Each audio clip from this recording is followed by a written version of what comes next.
அன்புள்ள கடக ராசி அன்பர்களே வணக்கம். இந்த வார ராசி பலன். கடக ராசியினருக்கு குரு பகவான் லாபஸ்தானத்தில் இருக்கிறார். குரு பகவான், சூரிய பகவான், சுக்கிர பகவான் 3 கிரகங்களும் இணைந்து லாபஸ்தானத்தில் உள்ளனர்.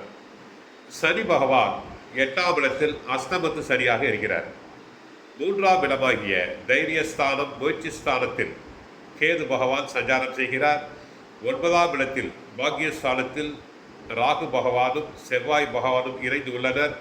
10ஆம் இடம் ஜீவனஸ்தானம் தொழில் ஸ்தானத்தில் புதன் பகவான் சஞ்சாரம் செய்கிறார். அடுத்து 6ஆம் இடத்தில் சந்திர பகவான் சஞ்சாரம் செய்கிறார். சொத்துக்கள் வாங்கலாம், விற்கலாம். சொத்துக்களை வாங்குவதற்கு விற்பதற்கு நல்ல உகந்த நேரம் இது. தங்களை யாரால் பகைத்தார்களோ எதிரிகள் அனைவருமே நண்பர்கள் ஆவர். விரோதம் பாராட்டியவர்கள் தங்களை தேடி வந்து நண்பர்களாக்கிக் கொள்வர். பிள்ளைகளால் மகிழ்ச்சி உண்டு. பதவி உயர்வு, இடமாற்றம் உண்டு. டிரான்ஸ்ஃபருக்கு முயற்சி செய்பவர்கள் தாராளமாக முயற்சி செய்யலாம்.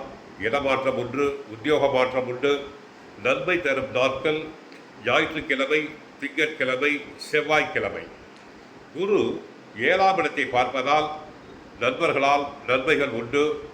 கூட்டு வியாபாரம், தொழில்கள் நன்மை அளிக்கும். கடகராசி பெண்களுக்கு நல்ல வரன் அமையும்.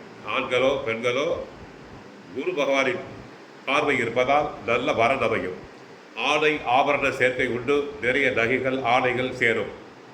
8ஆம் இடத்தில் சனி இருப்பதால் அஷ்டமத்து சரியாக வாகனத்தில் செல்லும் போது கவனம் தேவை. ஆஞ்சநேயர் வழிபாடு செய்ய வேண்டும். நோய், தலைவலி, மூட்டு வலி வரலாம். உடல் நலனில் சற்று எச்சரிக்கை தேவை.